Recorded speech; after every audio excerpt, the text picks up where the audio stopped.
Imagine that your child doesn't really feel safe. I mean, safe in its sense at home because of the chaos nature of the whole environment. And that each time it is time for them to come back home from school, they dread coming back home. And suddenly you discover that this child, before the incident started in your home, you used to go to school, come back, and always look forward to closing time to meet mommy and daddy and then siblings. But this time around, when the child goes to school, what happens to the child is that while other children are ready, going around their studies, and then the teacher teaches and all of that, your child does not have the kind of concentration that is required to be able to learn under that environment because they are disoriented, they are not happy, there is no attachment. Because the first place where attachment happens is the home. Like you would have known that when a mother gives birth to a child, there is a natural attachment that happens between the baby and that woman. But this attachment is meant to grow over time. A situation when the home becomes very difficult, very chaotic, where there is problem everywhere, the child begins to see a different form of attachment. The parent, the mother, the father no longer give attention because some other things are happening. At every slighted difficulty or slighted disagreement between them, the mother flares up or the father flares up and there is shouting everywhere, making the home very chaotic for them. What happens naturally, particularly if your child is in the Western environment where things are monitored in schools, the tendency for that child to remain in that state is not going to be allowed because teachers usually identify when the child is not concentrating and is not following like other children. What they would do is just to create an environment where the child feels safe. And how do they go about that? While other children are in the class learning, your child may be given to another individual person who perhaps might spend within half an hour to an hour doing some other thing outside of the natural conventional learning that other children are having in the class. What is that done for? The purpose for doing that is to distract the child from that thing that is making that child not to have concentration.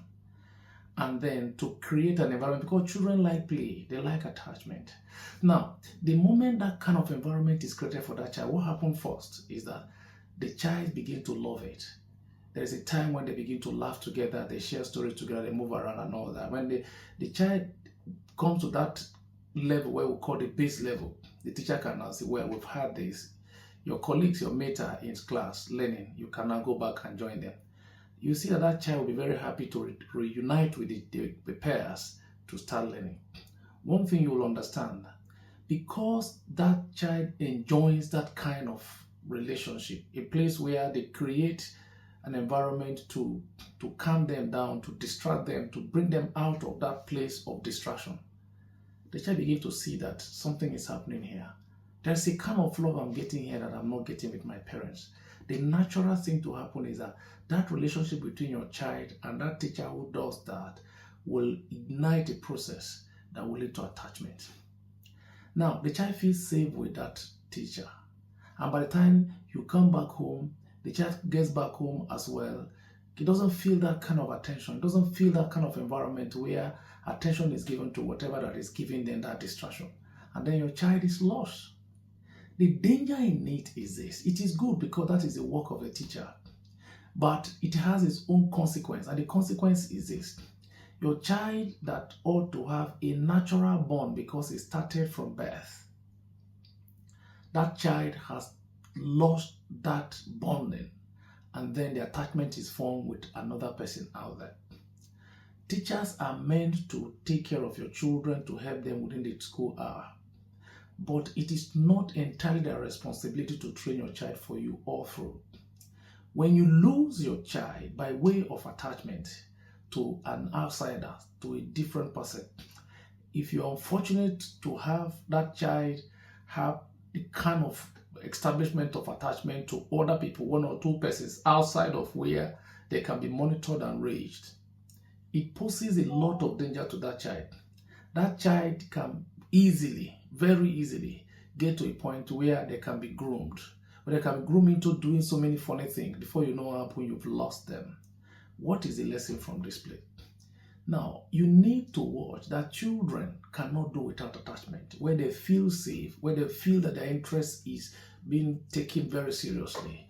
The moment you get into a situation where you feel that you provide money for them, you give them their food, they have place, the roof under their head and all of that, you buy clothes for them. When they say they want to drink this, you give to them, and that becomes the only priority you pull, then you are standing in danger of losing your children.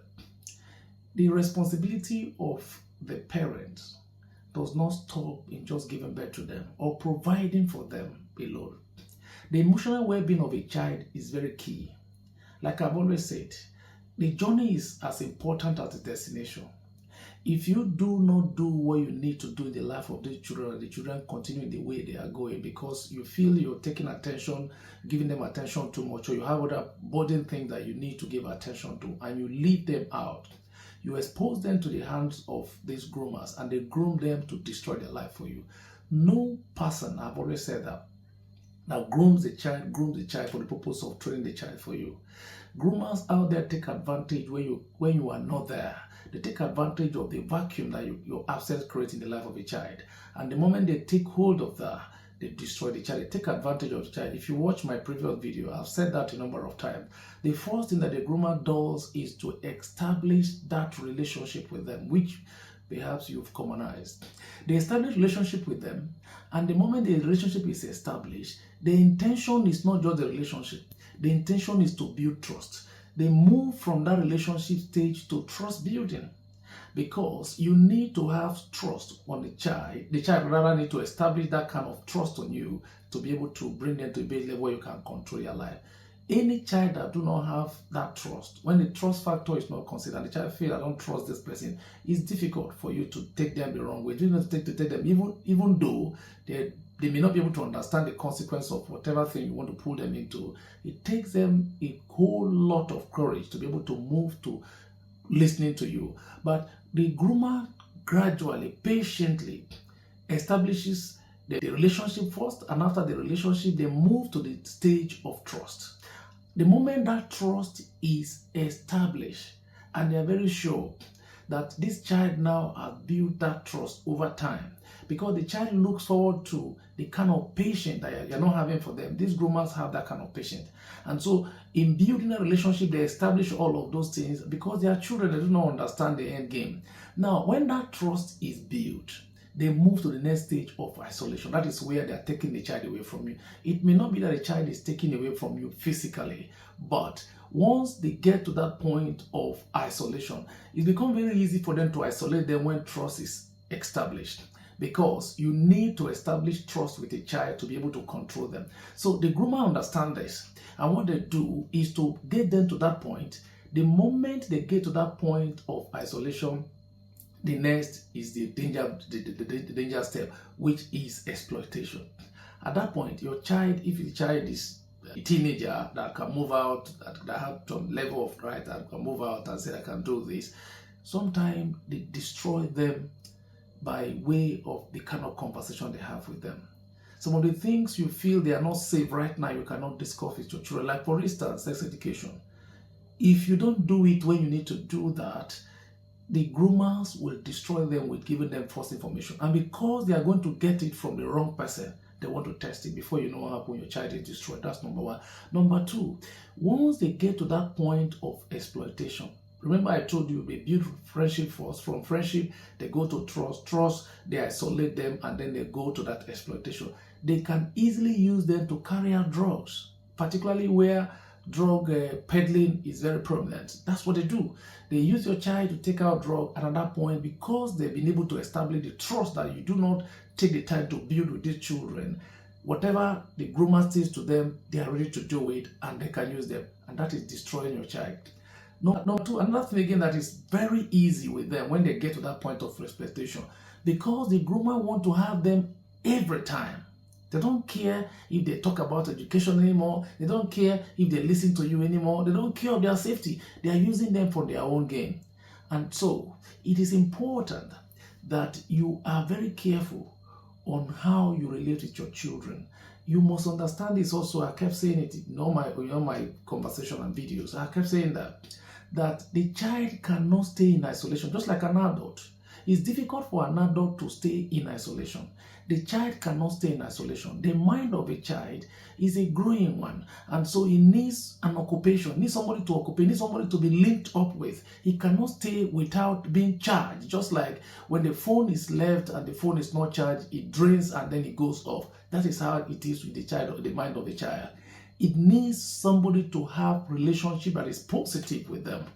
That relationship, if it is not held positively, if it is not controlled by you, someone else will control it. There is no neutral ground. There is no idleness in the heart of a child. You must do that. That is the responsibility there. The responsibility of being a parent goes way above providing food for them. You can provide food for your child. You have a rotten child at home. But it is a clarion call for us that the issue of attachment is important, because that is why you hear your child, if you have that kind of bond, you hear your child tell you that they are feeling very bad because their teacher have decided to told them that they decided to leave at the end of the term. They are feeling so weird about it. Why are they feeling that pain? You'll be wondering, is it not just to go sit under the teacher's teaching? He or she teaches and then you are, what is this time? I come pick you and you go. It doesn't go as much as that. The reason is this: the child establishes that kind of relationship, with that bond with them. The teacher take out time. They take out their time to be able to build that relationship and trust with them. But in your own case, you don't even care about what happened. Whether the child is going to feel your warm or whatever, that's not your business. The food is there for them. Sometimes you even ask them to go and take the food. They come to see you during bedtime. There is nothing for them. You don't regulate them. You don't have a routine for them. You don't monitor their routine. Whatever happens, let them go. And they don't know themselves as well that is my mother, that is my father. I know that. There's no two ways about it. But unfortunately, this one is not bonding with me. He's not patient with me. He's not trying to be inquisitive about what happened around me. There is no empathy when he deals or she deals with my issue. These are the things that the children are, because they compare as young as you think they are. When it comes to an issue and you are discussing with them, how much of empathy do you put in discussing with them? Do you condemn them? Because when you pick up a child and you are discussing an issue with a child and all you do is to condemn and being judgmental, you are not being empathic about that child. The child understands that. But in school, these teachers are trained to do same. Same in what way? Take them, be empathic about their issue, look at things differently from the way you see them. And so if you don't go quickly to be able to take care of that, you destroy things for yourself. I want to believe that this short video clip, if you've been able to stay to this point, you've learned a little about the place of attachment with your child. You need to have attachment with your child.